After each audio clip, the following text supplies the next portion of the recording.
So carbon का हमें पता है टोटल अभी नोन कंपाउंड्स है 3 मिलियन और 30 lakh, और you can say 3 into 10 to the power 6 compounds are known of carbon.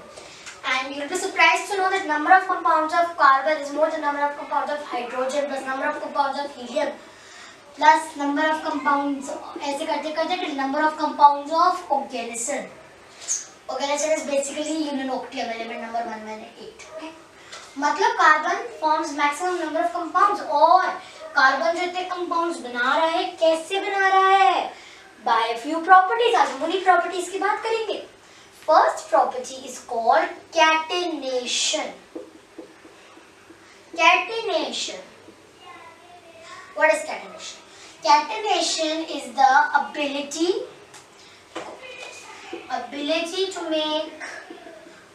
to bond with itself. You can say bond with itself. ठीक है? तो बेसिकली जैसे कार्बन होता है, कार्बन बहुत लंबे लंबे जायंट कोवलेंट मॉलिक्यूलर स्ट्रक्चर बना लेता है, जो कभी हो सकता है पॉसिबल है कि रुकते ही ना. सिर्फ कार्बन नहीं दिखाता है, सल्फर भी दिखा देता है, जैसे उसका S8 बन जाता है. सिलिकॉन भी दिखाता है, उसका 7 या 8 तक पहुंचता है, 7 to 8 एटम्स का. फॉस्फोरस भी 4 तक तो दिखाता है, राइट. पर maximum is shown by carbon. जैसे आपको एलोट्रॉप्स पता है क्या होते हैं?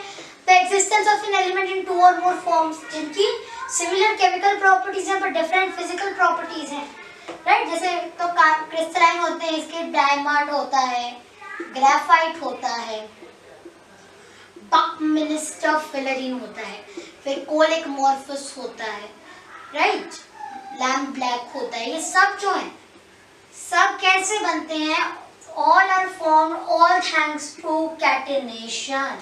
सब कैटेनेशन की वजह से बनता है. इसमें याद है स्ट्रक्चर कैसा होता है?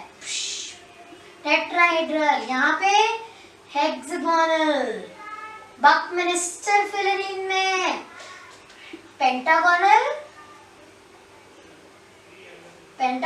प्लस हेक्सागोनल, और कोल और ये अमॉर्फस होते हैं. इनका बहुत इरेगुलर सा स्ट्रक्चर होता है.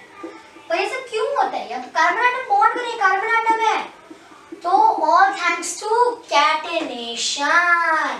Now let's move to the next property, and the next property is tetravalency.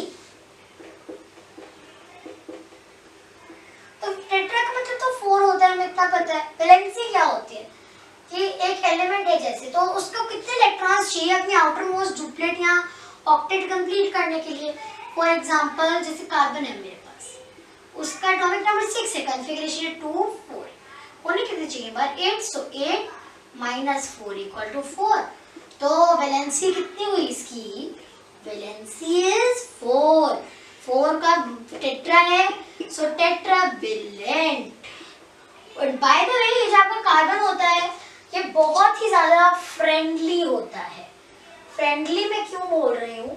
Friendly element क्यों होता है? कार्बन तो होता है ना सल्फर, ऑक्सीजन, नाइट्रोजन, और हैलोजेंस होते हैं, मतलब फ्लोरीन, क्लोरीन, ब्रोमीन, आयोडीन. बहुत सारे एलिमेंट के साथ कंपाउंड बना लेते हैं, right. Compound in the sense bond कर जाते हैं, इनके आउटरमोस्ट शेल कंप्लीट करते हैं, अपना भी भला करता है. जैसे एक टेट्रावेलेंट है जिसमें हाइड्रोजन लगा दिया या क्लोरीन लगा दिया, यहाँ फ्लोरीन लगा दिया, यहाँ बोल दो मैंने एक काम करो, ये हटा के एक काम करो, जैसे नाइट्रोजन लगा दिया मैं, ये कंपाउंड पॉसिबल होगा, राइट. अगर मैं बोलूँ कि ओके ये है, is this possible? So yes, this is possible. Carbon is a friendly element, it can make bonds with so many elements. बहुत सारे एलिमेंट के साथ, सल्फर, ऑक्सीजन, नाइट्रोजन. अच्छा, यहाँ सबसे इम्पोर्टेंट तो भूल ही गए, हाइड्रोजन. हाइड्रोजन का सबसे इम्पोर्टेंट काम होता है कार्बन की वैलेंसी फिल करना एक आइडियल कंपाउंड में. जैसे पेंटेन है, 5 कार्बन है, बची वैलेंसी कौन पूरी करेगा? Hydrogen, right. So carbon is a friendly element. Then third property is ability to make double or triple bonds. Double और ट्रिपल बॉन्ड्स, मतलब जैसे और मैं ये बनाऊं, देखो ये तो अब तक हम क्या देखते आ रहे हैं? ये देखते आ रहे हैं, राइट. कुछ ऐसे कुछ ऐसे. अब हम देखेंगे कुछ ऐसा. या फिर कुछ ऐसा।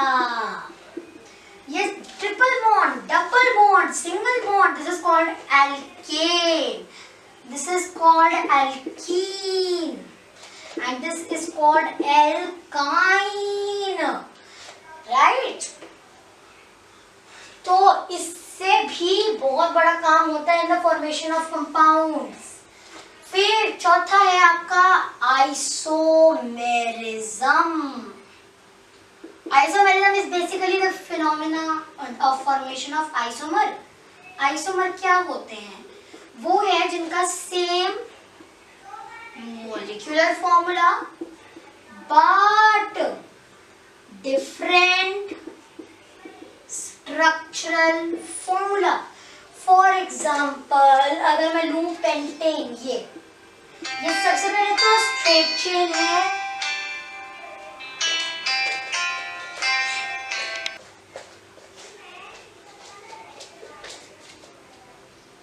तो ये होता है आपका एन पेंटेन और ये होती है आपकी स्ट्रेट चेन, ठीक है, दिस इज स्ट्रेट चेन। और अगर मैं इसी चेन का क्या करूं, ये 4 रखूं यहाँ और मैं इसको यहाँ ले जाऊं, तो ये होता है आइसोपेंटेन। और ठीक है, ये ब्रांच हो गया, ब्रांच, ठीक है।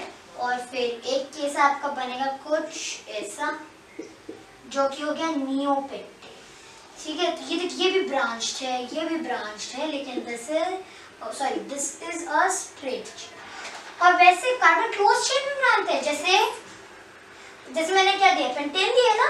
अब वॉच दिस इज पॉसिबल, इसका नाम होता है साइक्लोपेंटेन, राइट? ये भी पॉसिबल होता है, लेकिन अभी हम इस सब में इतनी डिटेल में नहीं आएंगे। Will talk about isomerism in some other tutorial. लेकिन आपको वो वोलर सिंथेसिस याद है? उसमें मैंने क्या किया था, यूरिया होता है यहाँ नहीं, NH2CONH2, बट यही सेम चीज होती है NH4CNO, यू रिमेम्बर? और ये कहाँ से आई थी? NH4Cl प्लस ऑक्सीजन का रिएक्शन, ये बना, and this is technically this thing, you get my point? So this is isomerism, and this is also something which helps carbon to make so many 30 lakh or 3 million compounds, right? So now I hope you have understood this topic कि carbon कैसे इतने ज्यादा compound बनाता है, by catenation, tetravalency, ability to make double triple bond, and isomerism, it is also a friendly element, ठीक है। And this catenation is itself responsible for allotropy, that is the phenomenon of formation of allotropes. So that was all for today's video. Goodbye. Thanks for watching.